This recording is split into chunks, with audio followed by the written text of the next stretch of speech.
chairman of the House Judiciary Committee, Ohio Republican Congressman Jim Jordan. Great to see you this morning, Mr. Chairman. Good to be with you guys. Lots to talk about. Let's start with the SPLC indictment from Acting Attorney General Todd Blanche. So it claims they spent more than $3 million over a decade on payments to groups like the KKK. Yep.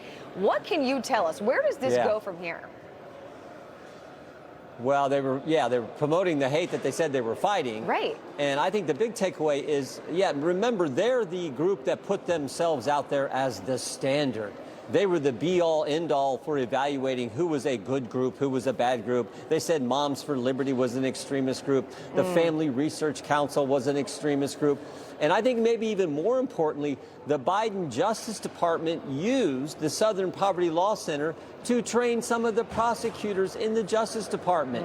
The Richmond Field Office FBI, when they did the now famous memorandum saying if you're a pro-life Catholic, you're an extremist, guess who they cited in that memo as the basis for that? The Southern Poverty Law Center. So here was this group presenting themselves as this, doing all this great work and deciding who's who in this world of hate group and everything else. And it turns out they're running a scam, and they're actually promoting the kind of thing that divides our country. So that, to me, is the big takeaway, and why I'm so pleased that Attorney General Blanche is actually, they've been indicted, and we're going to continue our investigation and find out exactly what was going on as well. Yeah. So, Mr. Chairman, this so-called civil rights group was allegedly defrauding donors through a concealed program. How does a group like this rip people off for so long without getting caught, and why is it taking so long for Congress to catch up with it?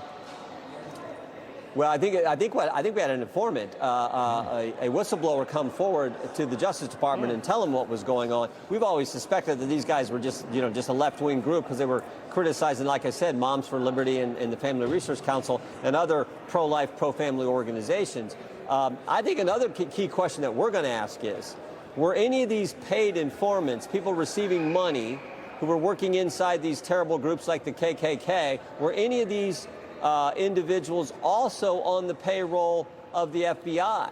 We know that there were 24 confidential human sources at the Capitol on January 6th. We know that 17 entered restricted space. 4 of them actually came in the Capitol, and none of them were authorized to do that. None of them were charged with the crime. I'd kind of like to know, was there any overlap here? Because you can almost imagine, why wouldn't somebody double dip and say, I'll take money from the FBI, the same FBI that's working with the Southern Poverty Law Center, and maybe the Southern Poverty Law Center was paying the same person. We don't know if that happened, but I think it's a worthwhile question to explore, and that's something we're gonna find out. There's so many questions here. Mr. Chairman, let's shift to another case of Democrat fraud as House Republicans intensify their probe into ActBlue. I know you accuse CEO Regina Wallace-Jones of deliberately withholding documents to interfere with the investigation. So how much political fraud are we talking about here? Well, it looks like they're withholding documents. We think that's clear. Yeah. It looks like they may have misrepresented things to Congress, which you're not allowed to do. And you don't have to take our word for it.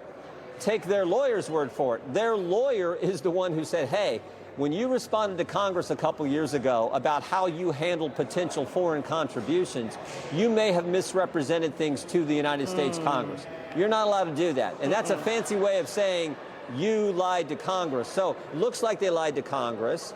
Looks like they're not giving us all the documents we're entitled to get. And then when we brought in 5 people from ActBlue, they all took the 5th. So that's the state of our investigation. We're going to continue to pursue this. We're going to have hearings on this next month. God bless Chairman Steil from the House Administration Committee, who sent that first letter that they misrepresented when they responded back. So we're going to continue to dig into this because, remember, this was the money machine for the Democrat Party, still is.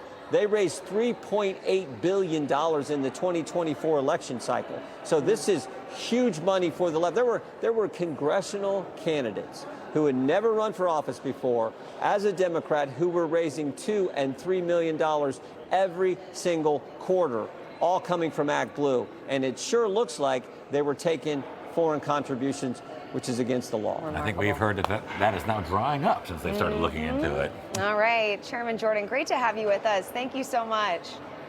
You bet.